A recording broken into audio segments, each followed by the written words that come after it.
In this world, two things are sure to happen: death and taxes. Both aren't exactly fun to talk about, but let's talk about the lesser of two evils: taxes. For most of us living and working today, taxes are just part of life. Every year we pay up, grumble a bit, and then try to forget about them until they come around again next year. But taxes are actually super important in any economy across the globe. They're what help societies grow, and without them, things can fall apart. Taxes are the reason we have roads, schools, parks, the military, emergency services, social welfare, and so much more. They're basically the building blocks of how our society functions. We really need these things, and without taxes, we'd be in a mess. But do we absolutely have to have taxes? Well, they're definitely important, but maybe there are other ways to get the same results. Looking into different ways to do what taxes do for our economy could be interesting, even if some ideas seem a bit unusual. Hey, you're watching a binary map video. If you like what you see, hit the like button and subscribe. Before we dive into trying to challenge Ben Franklin's famous saying, let's get a clear picture of what taxes do and why we all end up paying them. Taxes are how governments get the money they need to pay for everything they do. If a government doesn't bring in enough through taxes, it borrows money, just like anyone else who spends more than they have. This is pretty much how government finances work in today's world, and it's a pretty straightforward idea. If we all stopped paying taxes, the government would either have to cut back on the services that keep our society running, or it would have to keep borrowing money until it can't borrow anymore.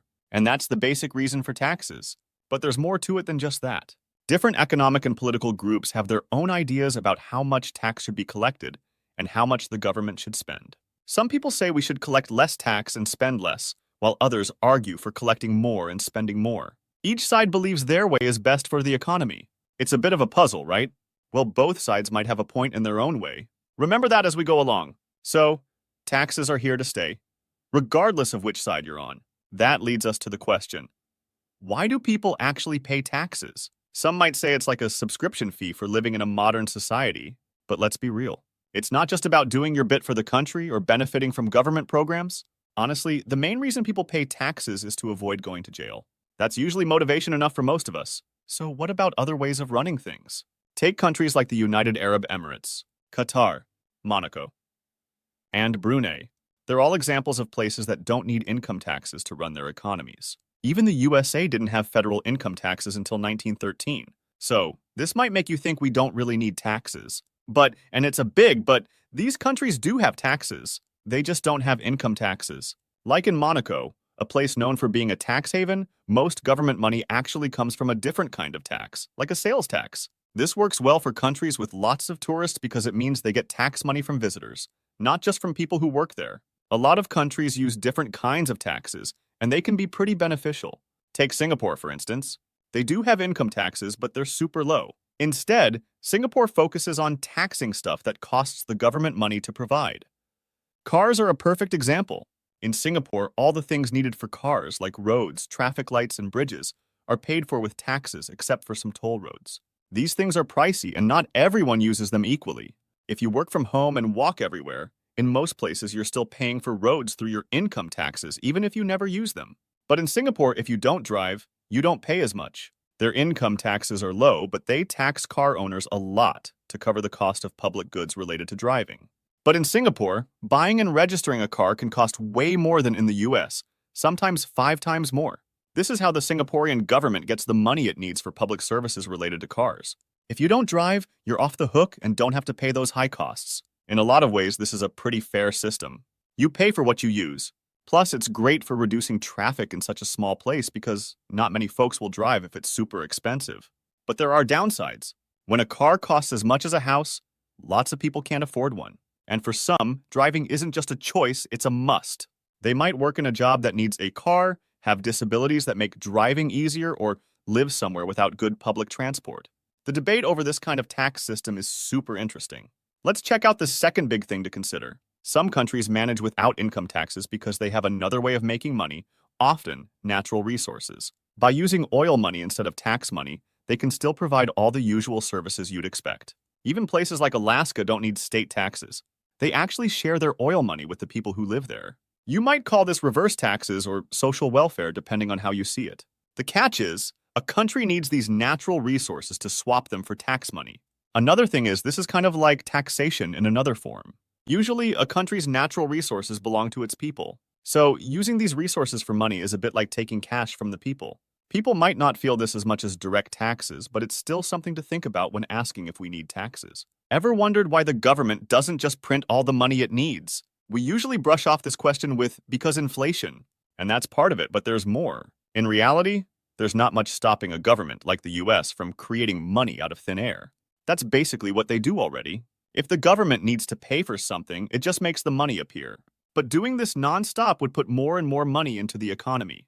Money's value is based on how much there is and how much people want it, just like any other item. If more money keeps getting added to the economy, it'll cause inflation because there's more supply, though it'll happen gradually. For a country like this, the trick is to keep people wanting its currency, matching the increased supply. The simplest way to do this is by making people give back some of that money as taxes. This cycle of making money and taxing it back is called modern monetary theory. Advocates of this theory argue that governments, especially ones like the US, could keep printing money as long as they make sure people still want the currency. The tough part is keeping that demand up without taxes. And if it's not done right, you end up with hyperinflation, which is a nightmare. So this approach might eventually get shaky. Now, looking at this, our question about needing taxes seems tricky. But let's drop the assumption that we need government spending, or even governments at all. What if we just got rid of all that? Anarcho-capitalism is this idea where there's no government influence in the economy. Everything's privately owned. No public roads, schools, parks, hospitals, social welfare, or emergency services. The thought is that private businesses would take over and make these services better and more valuable because they're competing for profit. Sounds interesting, right? First off, it gets rid of taxes. No government means no taxes. Plus, there are some upsides. You'd only pay for what you really want or need, and competition should give you good prices. We've seen bits of this in history, like in medieval European cities run by merchants just for profit. The catch is, in a purely capitalist society, if you're less productive, like if you have a disability, you're not seen as valuable. That sounds harsh, but it's how it would work. If you couldn't earn enough, you'd be in trouble. So what's the alternative? Insurance, kind of like Social Security. You could insure yourself against injury, illness, or having a child that needs extra care. And you could customize your coverage. If you're rich and lose your job, regular Social Security won't cover your usual lifestyle. But in this hypothetical society, you could choose a more expensive insurance plan that pays out more if you need it. You could also just skip the insurance and hope for the best. Almost everything a government does could be swapped out for a private version. Imagine everything being privately run. Roads, schools, hospitals. It's a wild idea. But there are issues with things everyone uses, like street lamps. They're expensive to set up and maintain, but we take them for granted. In a profit-only world, how do you charge for a street lamp when everyone can use its light for free? There's no way to make money off it, so it might not exist. This is also true for things like emergency services and military protection. If someone's paying for protection, they're indirectly protecting everyone else too. So why would anyone want to pay for it?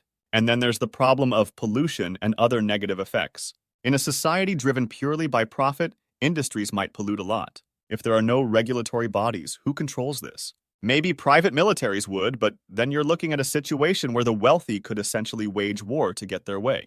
Not a great scenario.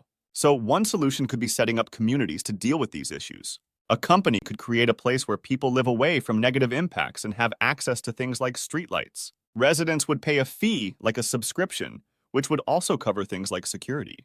But if someone didn't pay, they'd have to be removed. Sounds familiar? It's basically a government and taxes, just with extra steps. Anarcho-capitalism is a cool concept to think about, but often, you end up back where you started. Most products and services are best when businesses driven by profit deliver them. But some things are better handled by governments, which aren't focused on profit. The real debate is figuring out where to draw the line between business and government services. It's unlikely to be at either extreme. This topic can get people fired up, especially those who really believe in a completely free market. So what's your take? How would you set up the economy in a perfect world? Share your thoughts, and the best ideas might get a feature in our next video. So nobody really likes paying taxes. It's not just about the money leaving your wallet. It's about paying for stuff you wouldn't choose to spend on. Tax money often doesn't improve the payer's life directly, but it does help society as a whole. As long as we agree that certain things which wouldn't be provided by private businesses are valuable, we need a group to supply them. That group is usually a government. And the most effective way for these governments to get money is through taxes. Sure, there are other options, but they all have their limits. Do we need to tax as much as we do now? Probably not. Could we have smarter, more efficient taxes? Likely yes. But at the end of the day, do we need taxes? Well, they might be the least bad option out of everything else we've got. So that's it for this video. Thanks for watching, guys. If you like this video, please hit like and subscribe to the channel. And to learn more about money, business, and tech, keep watching Binary Map.